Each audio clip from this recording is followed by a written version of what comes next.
supposed to happen 11:30, but it's Okay. pretty much any minute now.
All right.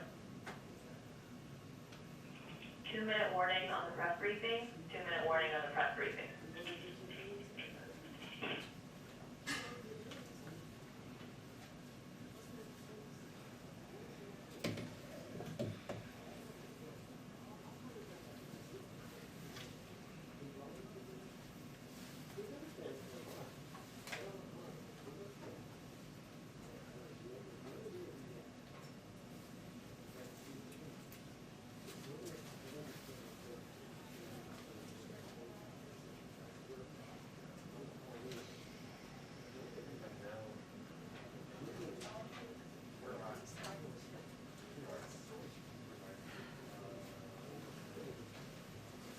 Alex, are you there? I was there yesterday. I think it was messed up yesterday. You sure? I've been following, because like Okay. 1, 2, like 2, 3 days ago I was in the middle. So I was there yesterday. I'm where? I'm over there.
Hi, everyone. Happy Friday. We have another very exciting guest today, our new Secretary of the Interior, Deb Holland, who made history when she became the first Native American to serve as a cabinet secretary. She is a member of the Pueblo of Laguna and a 35th generation New Mexican. Secretary Holland has worn many hats throughout her career. She ran a small business, served as a tribal administrator, and became the first woman elected to the Laguna Development Corporation Board of Directors, overseeing the business operations of the second largest tribal gaming enterprise in New Mexico. She also became the first Native American woman to be elected to lead a state party. In 2018, she became one of the first Native American women to serve in Congress. In Congress, she focused on environmental justice, climate change, missing and murdered Indigenous women, and family-friendly policy. She joins us today on the second day of the Climate Summit to underscore our commitment to protecting public lands and strengthening tribal sovereignty. She's happy to take just a couple of questions because she has a hard out, and I will, as always, be the bad cop. And please welcome. Thank you again for joining us. Thank you. Thank you so much, Jen. Good morning, everyone. Thank you.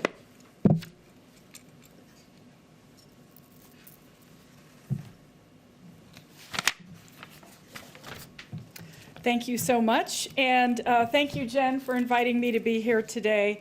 I want to start off by wishing everyone a happy National Park Week. I hope you found a chance to get out and experience your public lands this week. The White House is actually a national park, so technically we're all celebrating a bit right now. I had always wanted to be a national park ranger, and while I didn't quite land that job yet, I'm pretty excited that tomorrow night I get the chance to swear in some junior rangers. All of your kids are welcome to join during the U.S. Army Field Band's virtual concert tomorrow night. I think you can find the link on our website. I was happy also to celebrate this morning with the second gentleman. We announced 16 new listings to the Underground Railroad Network to Freedom Program. Our park system is our nation's storyteller, and I'm eager to ensure that these national treasures help tell a more inclusive and accurate story of our nation. This week has brought significant news on climate action and on issues impacting tribal communities. And so I'm honored and grateful to have the opportunity to speak with you and take your questions today. We have no shortage of work ahead. President Biden has set ambitious goals that will ensure America and the world can meet the urgent demands of the climate crisis, while empowering our nation's workers and businesses to lead a clean energy revolution. I believe that a clean energy future is within our grasp in the United States, but it will take all of us and the best available science to make it happen. The Interior Department is in a unique position to be a leader in putting our nation on a path to achieve net zero emissions, create good-paying jobs, and benefit underserved communities. We have taken steps in just the past few weeks to advance offshore wind proposals, restore balance to management of our public lands and waters, and create jobs, and revitalize land in coal communities. I'll also touch on Interior's work to honor our nation-to-nation relationship with Indian tribes and uphold our trust and treaty responsibilities. I believe, just as President Biden does, that we must engage tribal nations with an all-of-government approach, and one need look no further than the First Lady's visit to the Navajo Nation to speak and hear from tribal leaders and Indigenous people.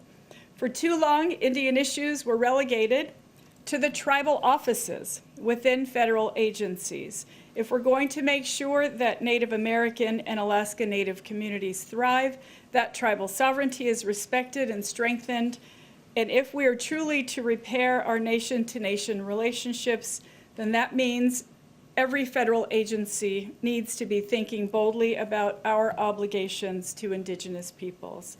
The significance of being the first Native American to serve in the cabinet is not lost on me.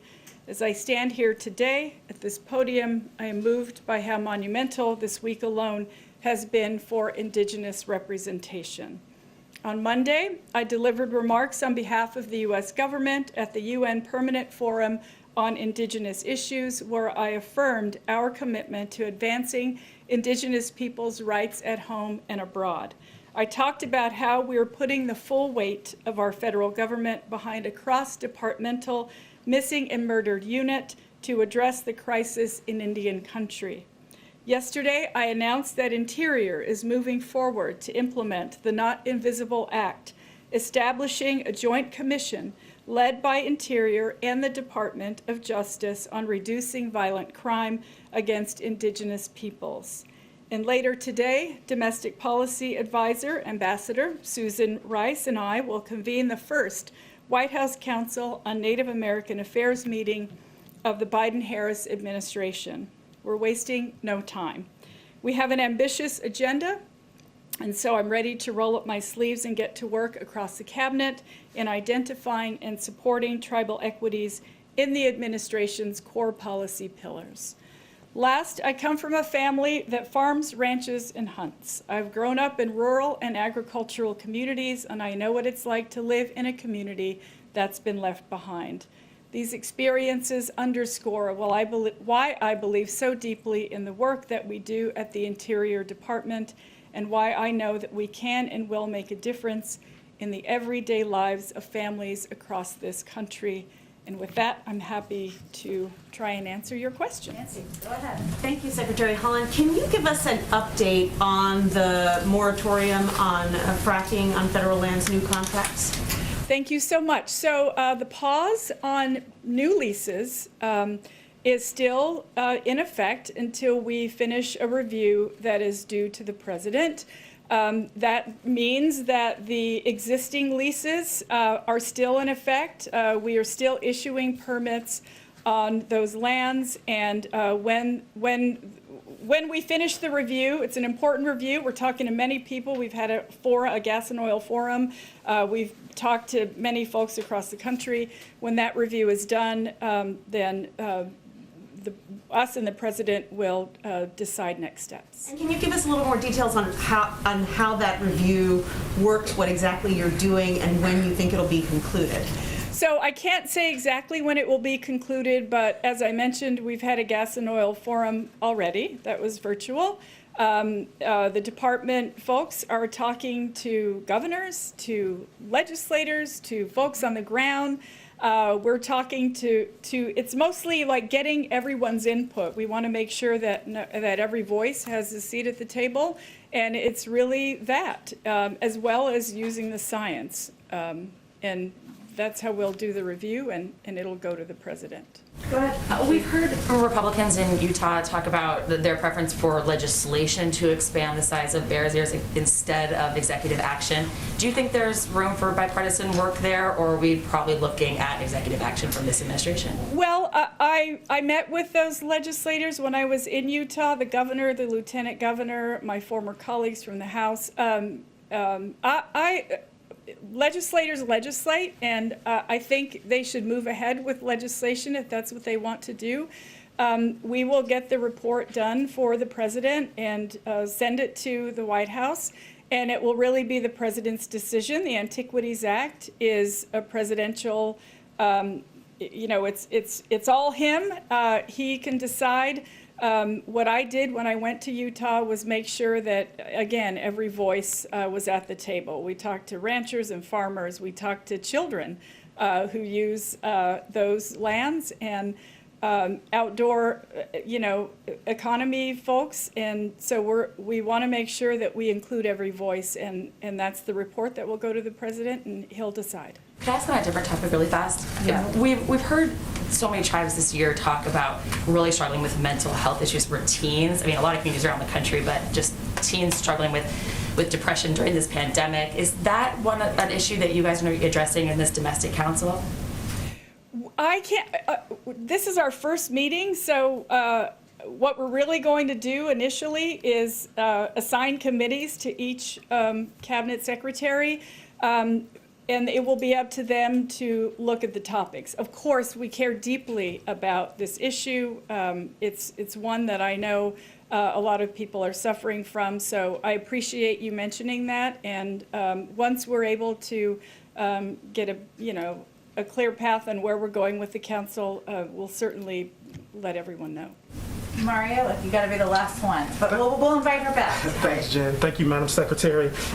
Just piggybacking, a couple of questions, just piggybacking off of your comments at the top about national parks. Any reason why they're still at reduced capacity when we know that social distancing outside is a best possible, case for COVID? Well, first of all, I'll say we are taking every possible precaution to make sure that we are keeping people safe. I don't ever want to jump the gun on this. We know there's a lot of vaccinations that are happening. Yes, our country is safer since President Biden has been in office. We're just not quite there yet. They'll continually monitor that situation. We want everyone to keep their masks on, to social distance, and I appreciate the question. We can look into it and absolutely get back with you. And more business related, what's your plan for restarting the sale of oil and gas leases in the U.S. Gulf of Mexico? So existing leases are already happening. As I mentioned earlier, there's not a moratorium even on new leases, they're just a pause. So when we have the review done, what I'll say is right now, permits are still being issued. And there's still ongoing leases that are happening. Thank you, Secretary Holland. Thank you for joining us, and you're welcome back anytime. Thank you. Thank you. Thank you. Nice to see you all. Happy National Park Week. National Park Week, a good thing to celebrate. Okay, a couple of other items for all of you at the top. As you know, President Biden just concluded a historic climate summit with 50 world leaders to show that America is back at the table. On the first day, he upped the ante, announcing that the United States will target reducing emissions by 50 to 52% by 2030 compared to 2005 levels. He underscored America's commitment to leading a clean energy revolution and creating good-paying union jobs.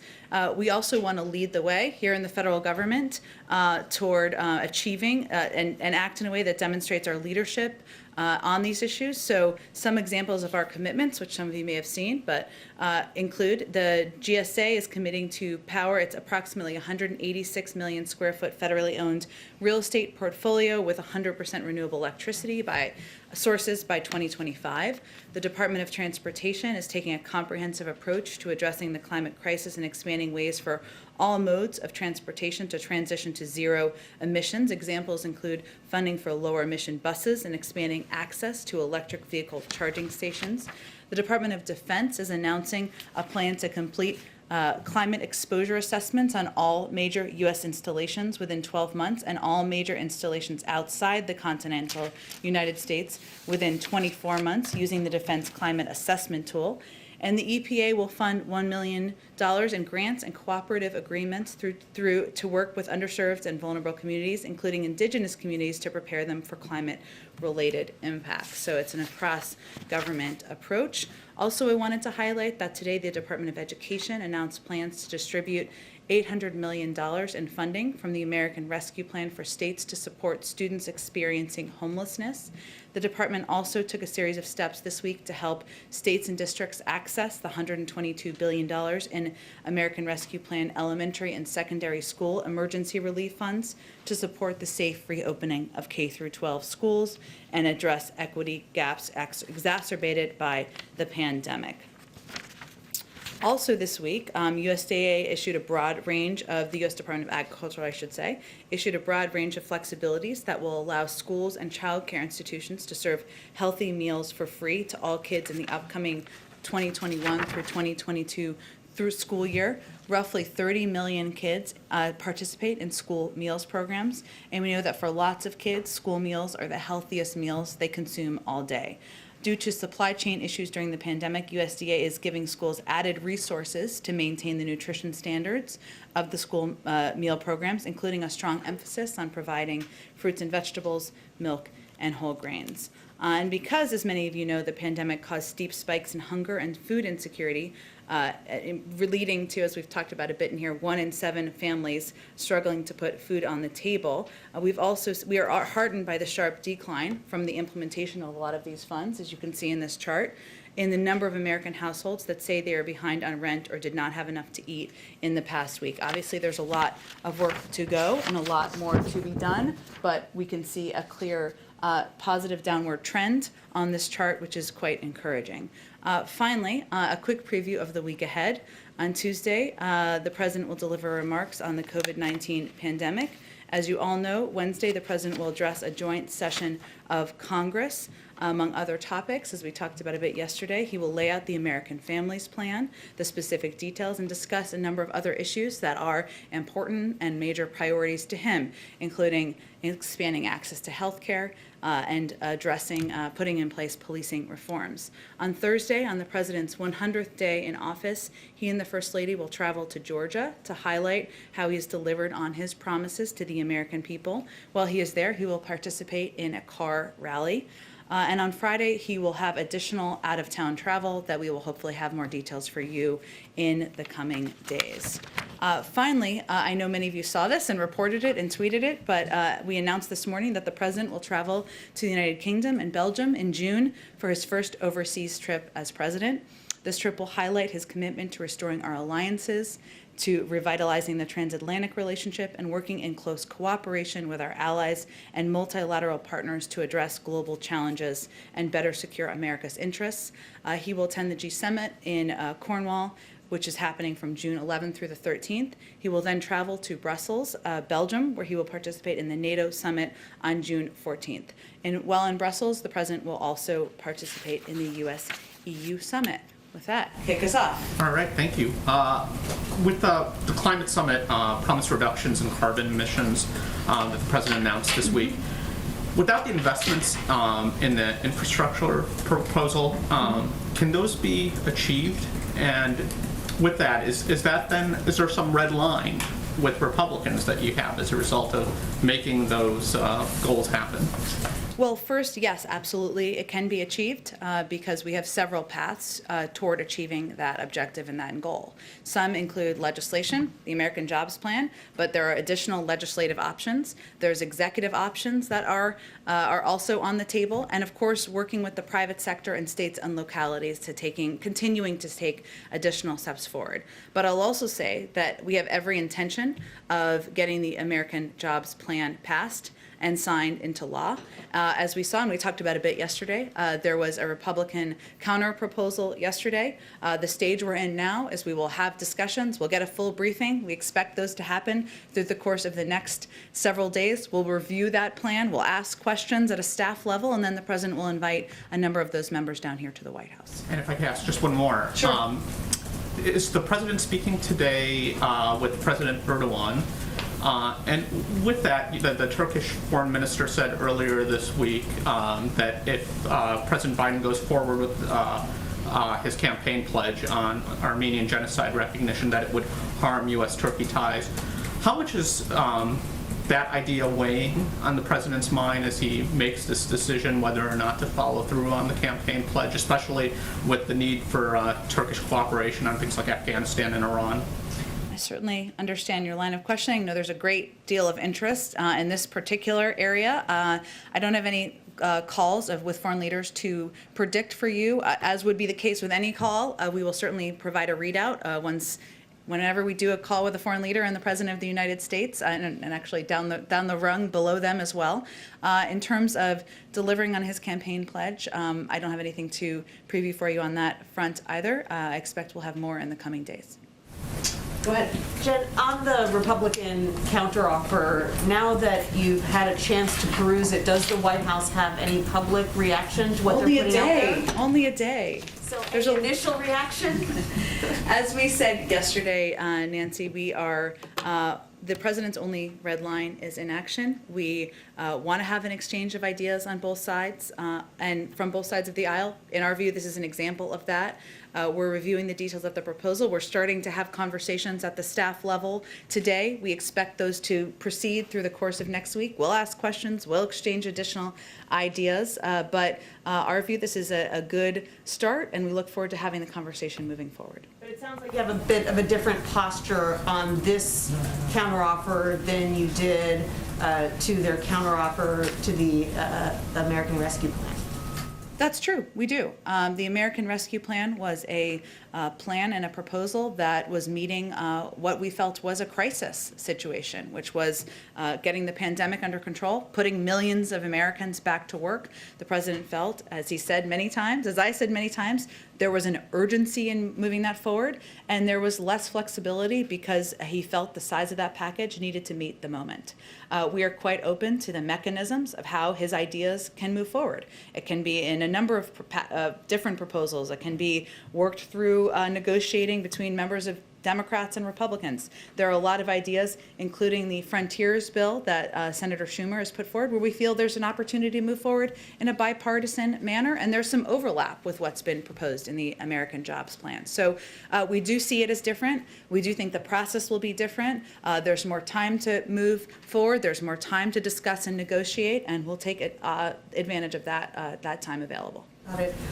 It's now been pretty widely reported that you're not going to be including a big health coverage expansion in the Families Plan, and that was going to include reducing prescription drug costs. Why did the White House decide not to include that in this plan? Well, I will say that the president is still making final decisions, as is his prerogative, over the coming days about what will be included in the speech and the American Families Plan, and the final components of that, when those final decisions are made, will be a part of that as well. He will definitely talk in his speech about his commitment to expanding and increasing access to health care, as is evidenced by the fact that we have opened up the enrollment period for the Affordable Care Act, ensuring that more than 500,000 Americans that didn't have health insurance have it now. That's why he included subsidies in the American Rescue Plan to make it even less expensive. But I will also say, even as he's making these final decisions, that the American Families Plan and the speech on Wednesday will not represent the totality of every priority item for him and every item on his agenda that he wants to move forward as president. And then finally, if you don't mind, India saw the biggest number of new cases in a day ever yesterday. Are there any plans to send any of the U.S. stockpile of AstraZeneca vaccine or any vaccine to India? Well, let me first say that the United States offers our deepest sympathy to the people of India who are clearly suffering during this global pandemic, and we are working closely with Indian officials at both political and experts level to identify ways to help address the crisis. We've made vaccine cooperation a big priority, including with our Quad partners. India is one of our Quad partners, of course, in discussing vaccine creation and distribution for the future. We've also provided $4 billion to COVAX, and from the earliest stages of the pandemic, we've provided India with emergency relief supplies, medical consumables, pandemic training for Indian state and local health officials, and ventilators, which has been part of our effort over the course of time, including $1.4 billion in health assistance to India to help them prepare for pandemics in the future and deal with the current one we're facing. So there are ongoing discussions. I don't have anything more to preview, but we are in touch with them at a range of levels about how we can help them get through this period of time. Thanks, Jen. Sure thing. Go ahead. Back to the infrastructure negotiations. We saw the White House respond pretty positively, or at least consider Joe Manchin's proposal to raise the corporate tax rate to 25% instead of 28%, as was the initial proposal. So should we read this conversation about raising the corporate tax rate to 39.5% as more of a starting offer? Well, the president's proposal for the American Jobs Plan was about modernizing and making a historic investment in our infrastructure. The tax component was about how to pay for it. We're very open to a range of options, and he has some lines in the sand we've talked about, including not having the American people pay for it, or it not being on the backs of the American people. It relates to the capital gains rates and the top margins that you've seen reported out there. You know, the president's bottom line is that people making under $400,000 a year will not have their taxes go up. So if you look at these proposed numbers, which are consistent with what he talked about on the campaign trail when he was running for president, what I can say is that it will only affect people making more than $1 million a year. That's 0.3% of taxpayers, or 3 out of every 1,000 taxpayers. That's even as the top 1% saw their net worth rise by $4 trillion in the middle of a historic pandemic. So he has some bottom lines of where he will not budge fast, right, on individual numbers and who will be impacted, but he's also open to discussion. We're hearing that White House is also considering in the proposal ending the child tax credit, even though we've seen progressives You mean extending it? phasing it out. Yeah. Well, Is that it's wrong? it's not permanent currently. Exactly. So are you mean guys going extending to- it or making it permanent?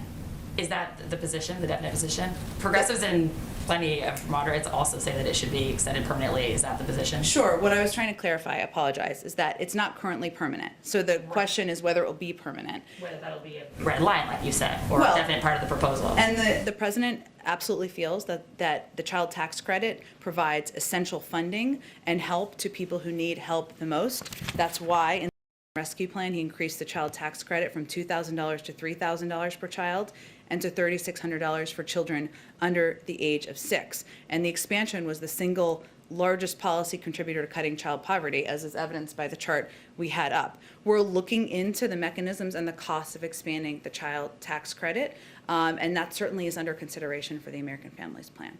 Yeah, it doesn't sound like you guys want to budge on that one. I think you're confusing though. It's current, and I don't mean it's not currently permanent. So we're talking about how long will be extended. And so what I'm saying is that we are quite open. We think this child tax credit is valuable. It has a huge impact on lowering poverty, reducing the level of poverty in our country. It helps women get back into the workforce. What we're determining is what we can do, and there's a cost of it. It's about $1 billion a year for every year. And so we have to figure out how to pay for it, and this is all part of the discussion. Can I ask a question about Johnson & Johnson really fast? Sure. We've seen so many of the FEMA mobile clinics rely on the J&J shot, obviously because you don't have to keep it so cold and it's one shot. FEMA confirmed that only 9 of its mobile clinics were still operational during this last week with the pause. So is just how hard it is to get the Moderna and Pfizer shots in those mobile clinics part of the slowing rate of vaccinations that we're seeing? I'm happy to check and see if that's a factor. What I understand the biggest factor is, though, is that we're now at a point where we have reached, just 2 weeks ago, only 43, it's still a significant percent of adults 2 weeks ago were vaccinated, had received their first dose. Now it's 52%. Just 2 weeks ago, only 66 million people had been fully vaccinated. Now it's over 90 million. So we're kind of getting to this point, as I think Jeff Zients touched on this morning, where we are entering a new phase where it is more challenging. We have less of a supply issue. We have more of it's incumbent upon us to reach people and meet them where they are. So that's the bigger challenge in terms of the numbers at this point in time. In terms of the difficulty, I think you're asking about Moderna and Pfizer and how that impacts getting into mobile units. Yeah. The temperature. Mobile clinics weren't really set up to be doing Moderna shots. I'll have to check with our COVID team on how they see that as an impact. And obviously, we are continuing to adjust the way and the means at which we're getting into communities. And, we make adjustments based on what we think is the most effective. Obviously, the massive increase in pharmacies is a reflection of that. Reduction in some of the vaccination sites. We also make evaluations by where it is most impactful to invest. And some of what we've been doing lately has been increasing our investment in community health centers, in primary care physicians, obviously in pharmacies, but I will check with our team and see if that's a factor. Go ahead. Thank you, Jen. With the president's first trip abroad in June, that's going to be the first time a president has actually traveled internationally since the start of the pandemic. And I'm wondering if by the time he leaves to go on that trip in June, is he going to lift travel restrictions to Europe as well? I can't make a prediction of that. That is based on the health and recommendations, the advice and recommendations of our health and medical team, and I don't have anything to predict on that front.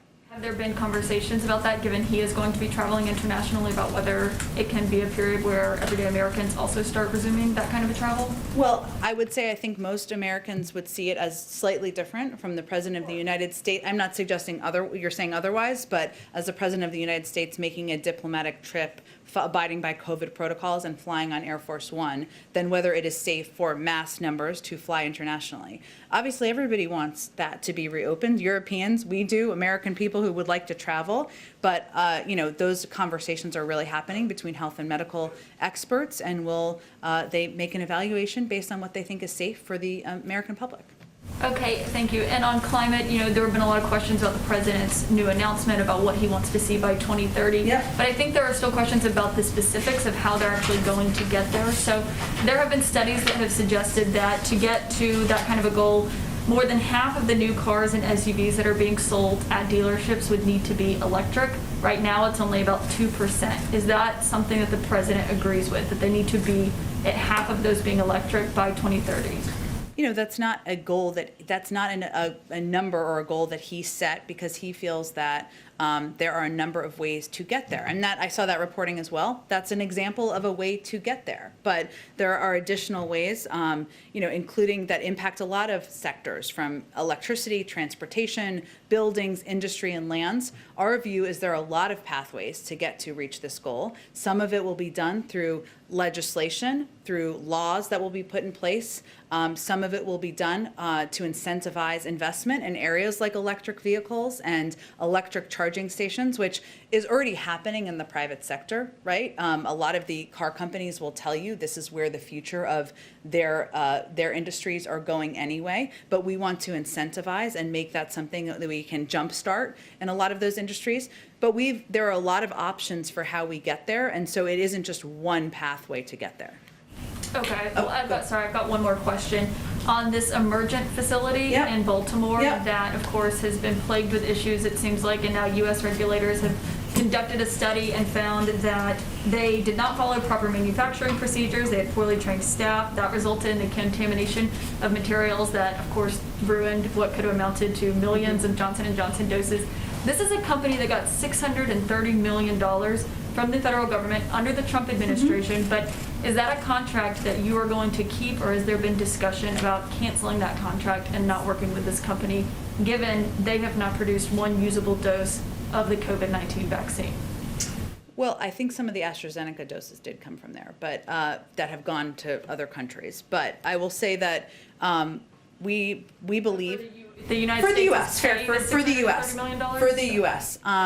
I will say to take some pressure off of take some criticism off of the former administration. There are a limited number of manufacturing facilities that have the capacity, as you know, you've been covering this for some time, that have the capacity and have the ability to produce a vaccine like this in this capacity and size and numbers.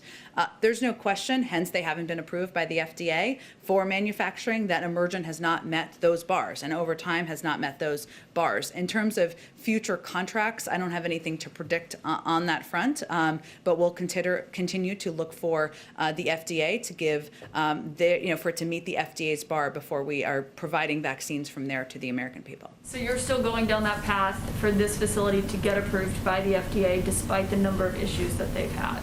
Well, again, they have to make changes. Obviously, the FDA is working closely with them, and if they make those changes and they meet the FDA's bar, that's a different story. We'll see what happens.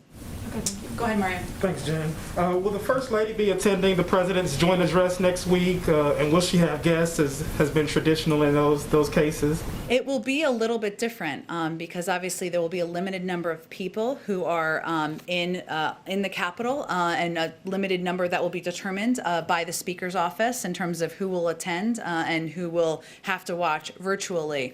Well, most of our staff, if not all of our staff, will be watching virtually. In terms of whether Dr. Biden will physically be there in person, I'll have to check on that, Mario. In terms of the box, there will not be the traditional box. We're determining how we can, of course, engage the public and ensure we highlight some of the incredible stories of people who have been helped by the president's policies and proposals, but it will not look like or feel like, in many ways, what past joint addresses have. For those that will be attending, is the President's preference that those people be vaccinated as well? This is all, I would send you to the Speaker's office, and they are determining attendance and requirements for those who are attending. And then a couple more questions. Any update on Neera Tanden's appointment to the administration at all?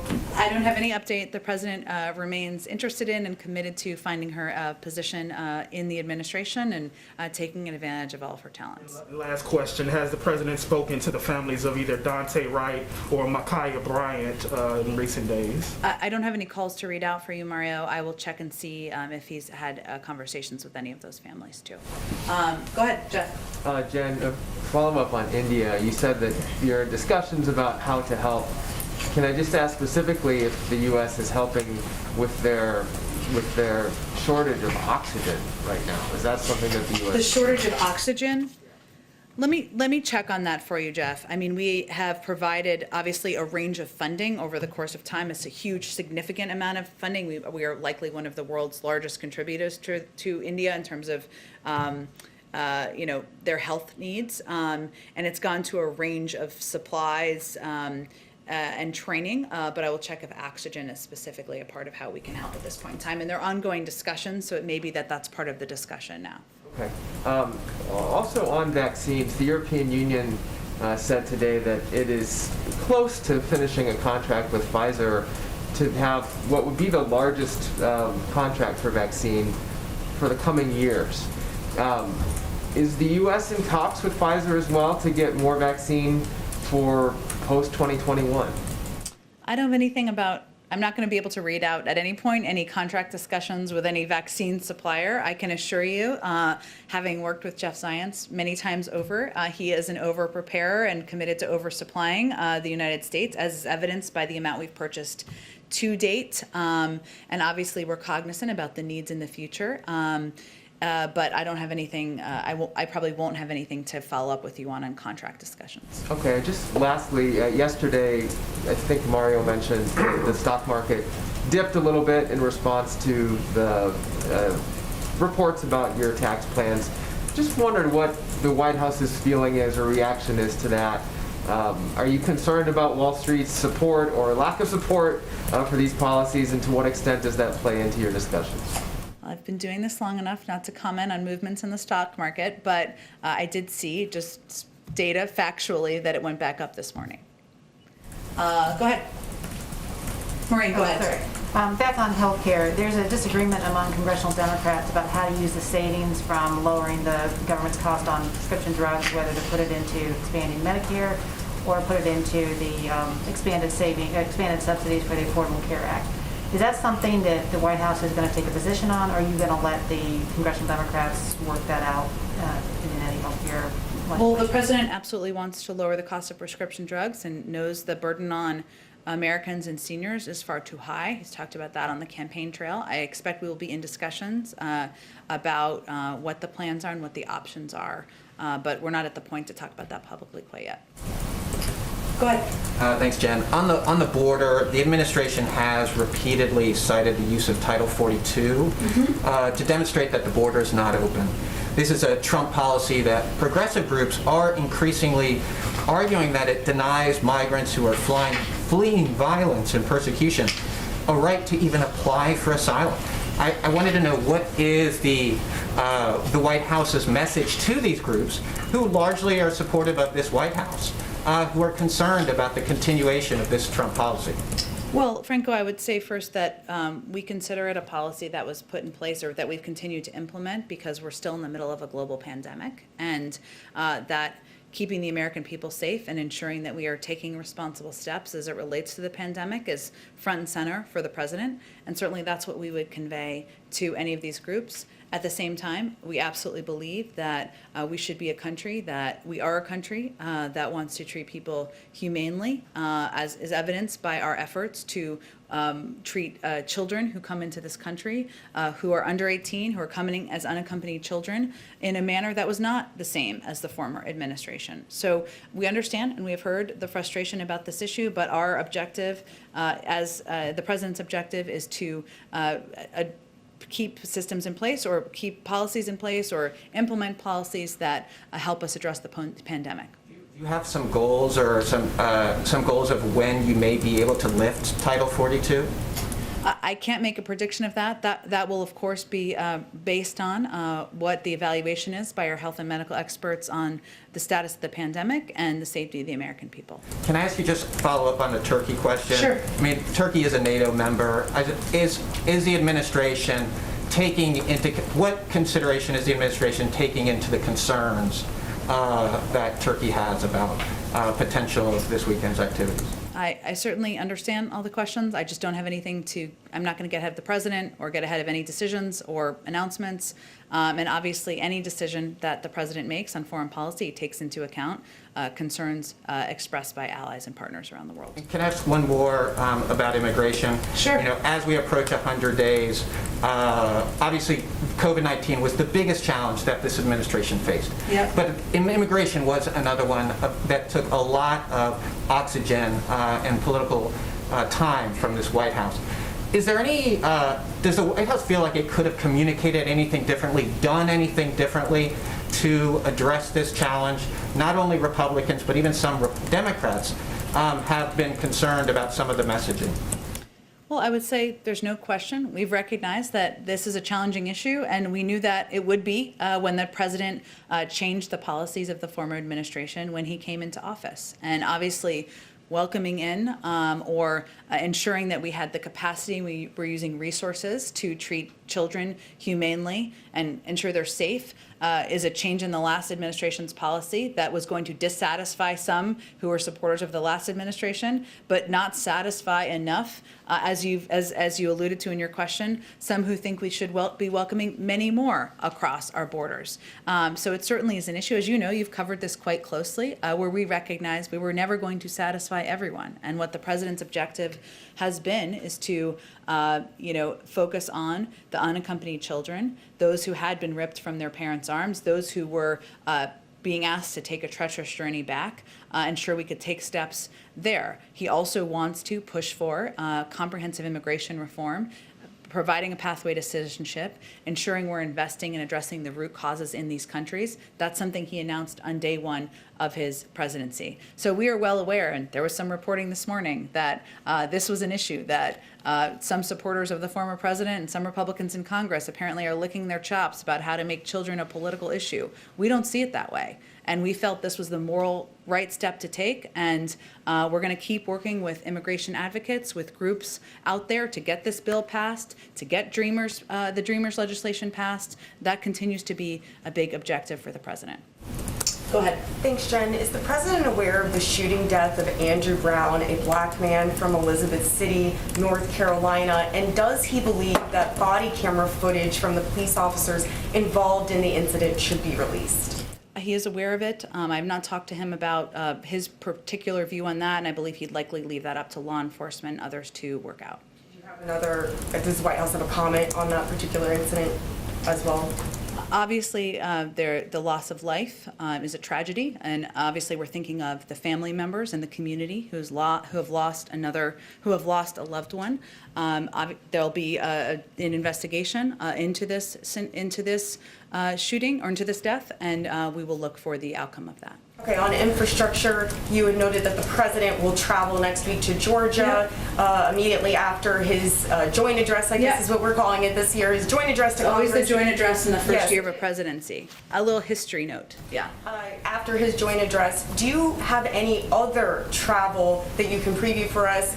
Even if it's just to say how frequently you expect the president and the vice president to be traveling to sell this infrastructure package, especially now that all adult Americans are eligible for the vaccine. Well, again, the president will travel on Thursday as well as Friday. I expect he'll have some additional travel in the weeks ahead of that. You can also anticipate the vice president, the first lady, the second gentleman will be out traveling in the weeks after the joint address. Certainly, they'll be talking about the jobs plan as well as the American Families Plan that the president will lay out in detail at his joint address. But I don't have a prediction in terms of how many days a week. It really depends. We plan week by week and what is needed and where we balance, of course, with needs at the White House. And 2 quick questions about Republicans. You also had said that the president would be meeting with bipartisan groups of lawmakers to talk about his infrastructure package after that. Do you have any Republican senators that the president plans to meet? Maybe a summit that he plans to have? Aside from the meetings he had last week? Moving forward, he's about to release his second infrastructure package. It's not an infrastructure package. It's a families plan focused on child care and helping ease the burden on families, so the American Families Plan. I expect he will, of course, probably invite in bipartisan members as a continuing conversation about the counter proposal on the American Jobs Plan, and certainly anticipate he'll have more members of Congress in a bipartisan manner in future weeks. Next week, you kind of have a sense of what the week looks like, right? I mean, he's going to be preparing for the joint address. He'll make some remarks. He's going to travel 2 days, so you can anticipate it would be after that. the context of the question is that there are Republican senators such as Marco Rubio or Mike Lee who have said in the past that they are supportive of things like the child tax credit and maybe even extending it, but they don't want to see things that they, in their view, see as welfare assistance or permanent entitlements such as, you know, a federal paid leave law or a child tax credit extension. So does the White House see some sort of bridge that they can, how does the White House think that they can bridge that divide between the Republicans who are supportive of this generally, but don't want to see permanent entitlements in their view? Well, I would say first, in someone you didn't mention, Senator Romney has also proposed his own child tax credit plan. And you mentioned a couple of others who have spoken in support of extensions of the child tax credit in different versions. We see that as an opportunity to discuss, an opportunity to seek bipartisan support on a tax credit that we think would be beneficial to families across the country, children, getting women back in the workforce. And so I expect the president will certainly have a range of conversations, and he'll continue to have members into the Oval Office. Go ahead. Oh, go ahead. Sorry, it's a little. I can be more clear. Go ahead, No problem. Emily. Thank you so much. So lawmakers from across New England are pushing for funding for high-speed rail line between New York City and Boston in the infrastructure package. I was wondering if President Biden is supportive of this idea, and how does he envision his infrastructure plan will spur the development of high-speed rail in the U.S.? Well, it will certainly be a part of it. And when Secretary Buttigieg was here, he talked about this a little bit. And part of the conversation that members of Congress are having, or we're having with members of Congress, is what the composition of grants are. There are some grants that will be specific to individual projects. There are some that will be competitive. There will likely be some that are funding that goes to states. That's how transportation funding has worked in the past, and we expect it to be a combination. So that will be a part of the discussions that are happening moving forward. I have no question, as a person who grew up in New England, that there will be many advocates for that from the New England delegations, but we're not quite at that point. That's a part of the nitty-gritty decision-making and discussions that are happening now.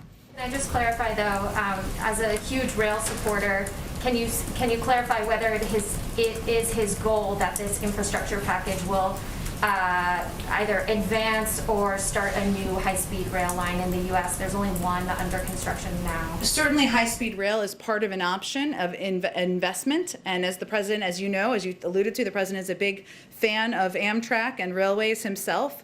But we have to work through with Congress what the different mechanisms are for funding, where we fund the projects. Are they through states? Are they through different grants? And so that's part of the discussion and the nitty-gritty negotiation happening in the coming weeks. Thank you. And just on behalf of two colleagues who couldn't be here, does the president plan to visit Ireland when he is making his trip to the UK in June?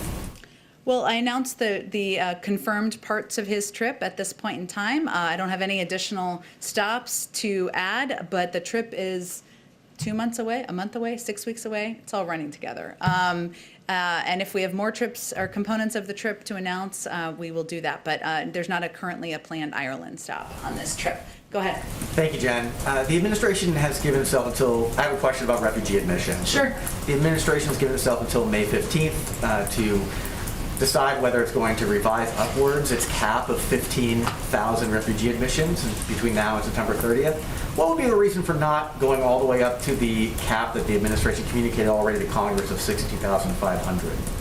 Well, we have every intention of providing, the president has every intention of providing an updated number that will be significantly higher than the number from last week, because the intention he was trying to convey last week, or we were all trying to convey, was that we were resuming flights and that we were overturning the policy of preventing individuals, refugees, from applying from parts of the Middle East and parts of Africa. But I'm not going to get ahead of the process. We're assessing what's possible. We're assessing that through our policy and legal process, and we'll definitely have an update of an increased number in advance of May 15th. Given that that number, 62,500, was already communicated to Congress earlier this year and is a cap, it's a limit, it's not a commitment to bring in that many people, why not just go right up to that cap and that limit? What's the reason for not I am going certainly will take that into consideration. You're right, in that this cap is historically aspirational. If you look back at history, most administrations don't actually meet the cap, but it is sending a message to the world about the fact that we are a country that welcomes in refugees, that we want to get our systems and our muscles working in our refugee processing systems, both in the country and around the world.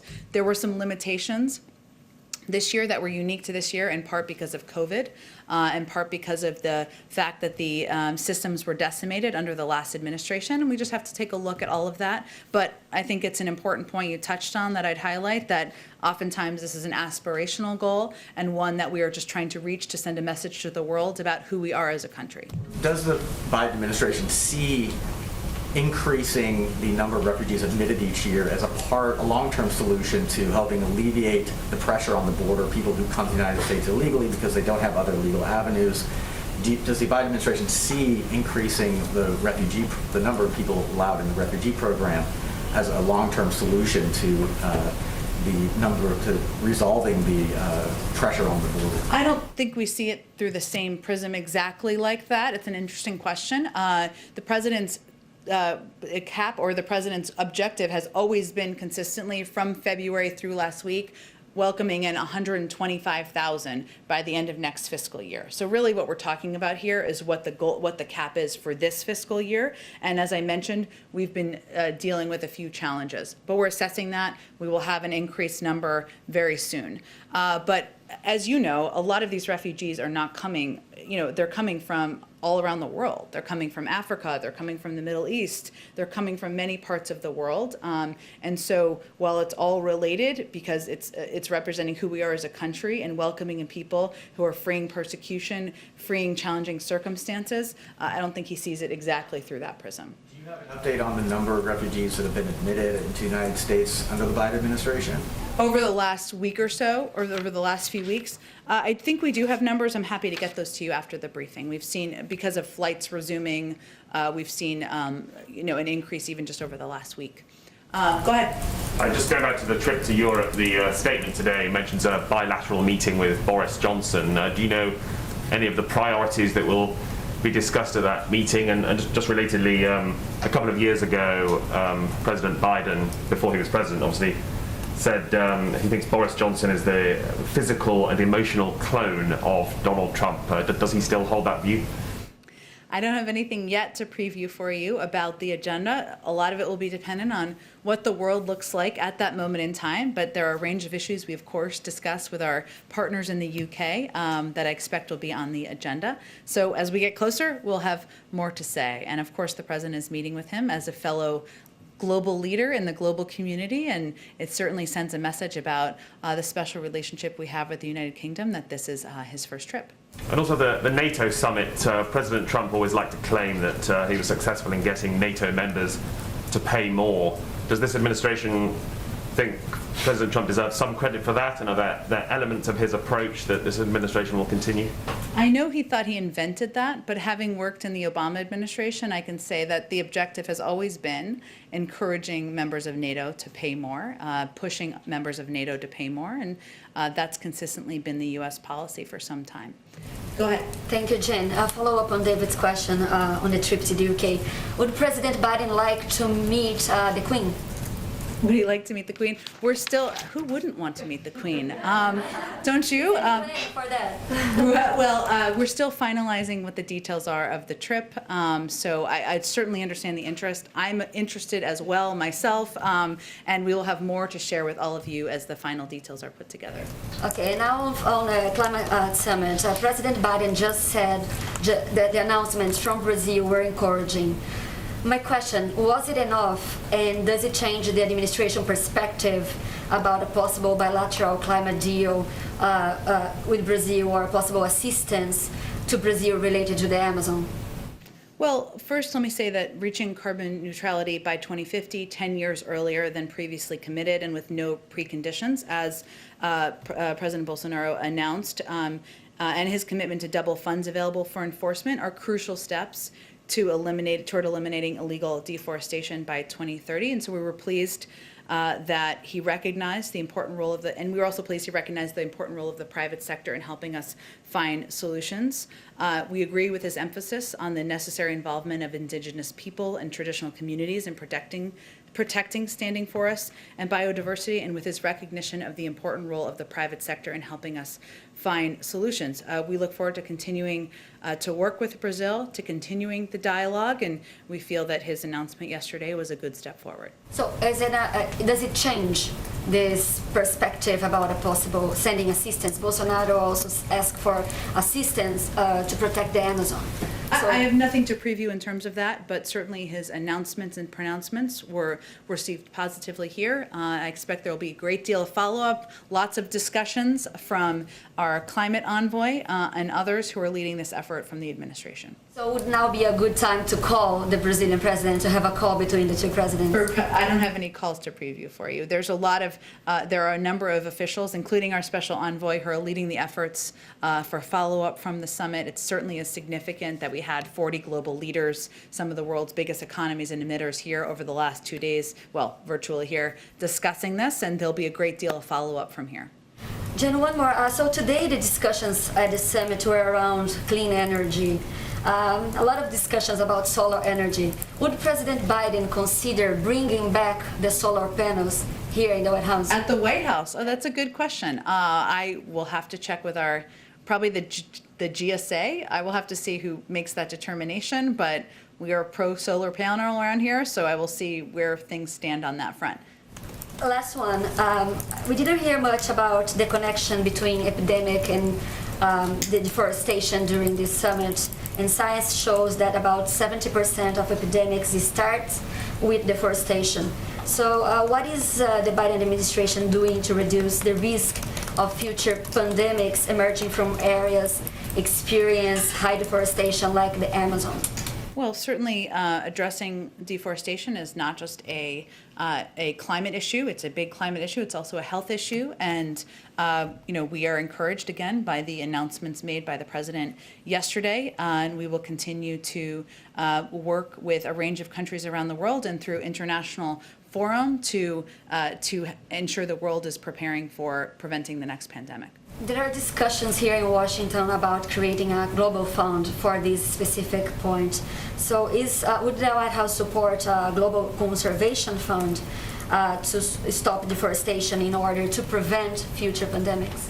Again, there'll be ongoing discussions with the Brazilians, with many of the leaders who attended yesterday at the level of our climate envoy and others who are running point on this. And I'm certain there are a range of issues that will be brought up, but I don't have anything to get ahead of on that. Go ahead. Jen, does the president still plan to issue a statement on Armenian victims tomorrow?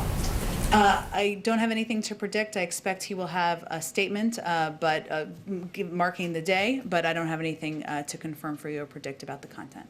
And another question, the Israelis are sending a high-level delegation here to Washington next week to discuss the administration's efforts to rejoin the nuclear deal and also to stress their objection to that. How does the White House view this visit, and is it likely to change this administration's position in rejoining the nuclear deal? No, but I will say that, there are ongoing discussions, or negotiations, I should say, that are happening now. They're indirect, of course, on the potential for a diplomatic path forward on a nuclear deal. While we knew they would be challenging, we're encouraged that there are still conversations between all parties and that they're still happening. As it relates to Israel, we have kept them abreast as a key partner of these discussions or of our intentions, and we will continue to do that on any future visits. Okay. Oh, I have one question. Oh, hello. As we've been doing in our tradition, every Friday, we welcome in someone who can't be here physically with us in the briefing room. So this is Natasha Lindstrom of the Pittsburgh Tribune Review. And I understand, not to embarrass you, Natasha, but today's your birthday?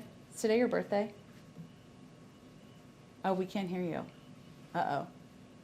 I got it, sorry. It's my birthday today, so it's a neat opportunity to be here. Thank you. Well, happy birthday. Thanks for spending a few minutes with us here today. So how can we help you? Or what questions do you have for me?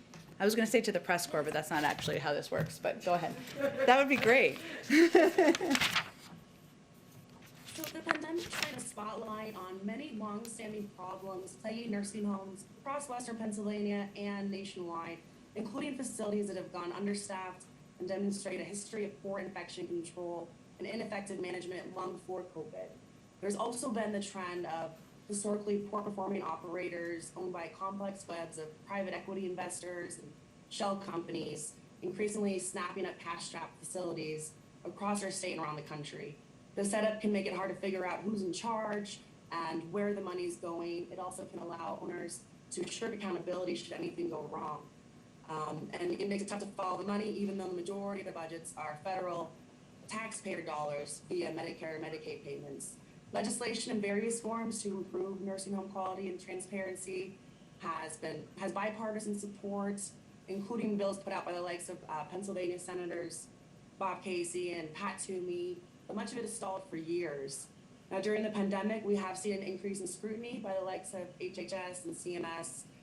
In one of the more egregious cases, a federal grand jury investigation is underway linked to some of the operators here in Allegheny and Beaver counties in our region.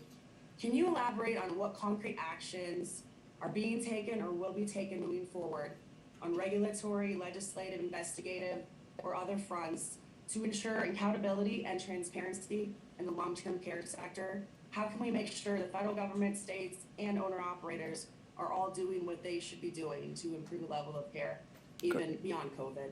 Great. Well, thank you, Natasha. And I think there's no question that from the president's standpoint, that the impact on seniors, what we've seen happen in facilities around the country, especially in the early days of the pandemic, when there clearly weren't the preparations in place, when there weren't the systems in place, when loved ones couldn't even engage with or reach their members who were staying in these senior care facilities, it exposed what a problem we have on our hands. As you noted, there's legislation that's in Congress, and certainly we will look forward to taking a look at that more closely.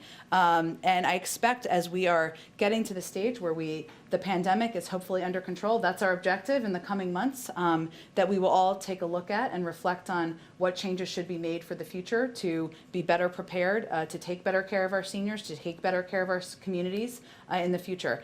In terms of regulatory actions, I'm not in a position to get ahead of that. I'm happy to see if there's anything underway that we would be able to speak to from here. But I think you have clearly identified a challenging issue that's not only a problem in Pittsburgh and in Western Pennsylvania and parts of Pennsylvania, but we're seeing in states across the country as well. There's a lot of blame game gets thrown around. You know, the states blame owner-operators. Owner-operators say they don't have enough resources. The feds blame the state. Whose responsibility is it to really make sure meaningful change happens, even beyond the pandemic? Because a lot of these problems that were exacerbated by the pandemic but have existed for many years, especially with the lack of transparency element. You're right. I mean, it's really both. It's not just one or the other. I mean, there are responsibilities that the state has because there's certain funding that goes to the state to deploy in a lot of these areas. But there's also responsibilities of the federal government to look across at different states and see these challenges that are happening, what we can do better by our seniors, what we can do better for the standard of care in these caregiving facilities. I think it's really a partnership in both moving forward. Well, thank you so much. Happy birthday. I hope you have a wonderful celebration this weekend, and thanks again for joining us. Great. Well, thank you, everyone. As I promised yesterday, I promised snacks. I did not bring them in here, but my mother-in-law made homemade chocolate chip cookies for you guys. So there's one for each of you in here. We will do it in a COVID-safe way. But thanks, everyone, and have a great weekend. Thanks. Thank you.